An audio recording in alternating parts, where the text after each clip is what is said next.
Hello అండి, ఎలా ఉన్నారు? రోజు ఇడ్లీ తిని తిని బోర్ కొట్టేసిందండి. ఇలా కూడా ట్రై చేద్దాం ఒకసారి. చూడండి, ఇడ్లీలు అయితే కనుక మంచి స్మూత్గా వచ్చాయి. దీనికి కడాయి వేడి చేసుకొని ఆయిల్ వేసుకున్నాను. ఆయిల్ వేడైన తర్వాత కొద్దిగా పచ్చిశనగపప్పు వేసుకున్నాను. పచ్చిశనగపప్పు, ఆవాలు వేసుకుని దాంట్లోనే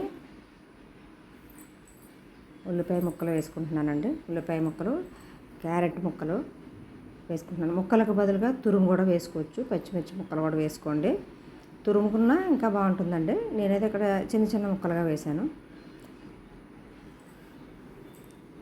ఇవి కొంచెం పచ్చివాసన పోయేంత వరకు వేయించుకోవాలండి.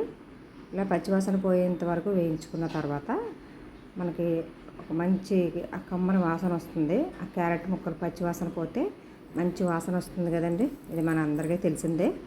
ఇలా వేయించుకుంటూ ఉంటే పచ్చివాసన పోయి కొంచెం మంచి వాసన వచ్చిన తర్వాత ఆ స్టవ్ ఆపి చల్లారిన తర్వాత ఇడ్లీ పిండి చూడండి తీసుకుని పక్కన పెట్టుకున్నాను. కొంచెం ఈ ఇడ్లీ పిండిని అలా తీసుకుని పక్కన పెట్టిన తర్వాత ఏం లేదంటే రోజు ఇలాగే తినాలా మమ్మీ అని పిల్లలు అడుగుతూ ఉంటారు, మనల్ని మారం చేస్తూ ఉంటారు కదా, వాళ్ళ కోసం ఇలా ట్రై చేశాను అనమాట. ఆ మిశ్రమాన్ని ఇడ్లీ పిండిలో కలిపేస్తున్నానండి.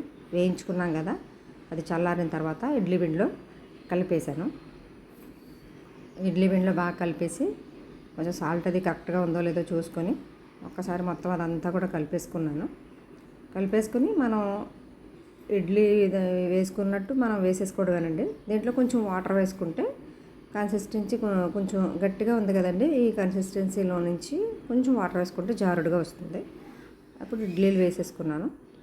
ఇడ్లీలు వేసేసుకొని మనం ఇడ్లీలు చేసుకున్నట్టు చేసుకుని తీసేసుకుంటే ఎంత స్మూత్గా ఉన్నాయండి ఇడ్లీలు అయితే, చాలా బాగా వచ్చాయి. ఇది చట్నీలో తినొచ్చు, చట్నీ లేకుండా కూడా తినొచ్చు అనమాట. చాలా బాగుంది. ఇది హెల్దీ కూడానండి, ఎందుకంటే క్యారెట్ ఇవన్నీ వేసుకుంటాం. ఇంకా వేసుకుంటే మనం అన్నీ వేసుకోవచ్చండి. వీడియో నచ్చిందండి, నచ్చితే చిన్న లైక్ ఇవ్వండి. Thank you.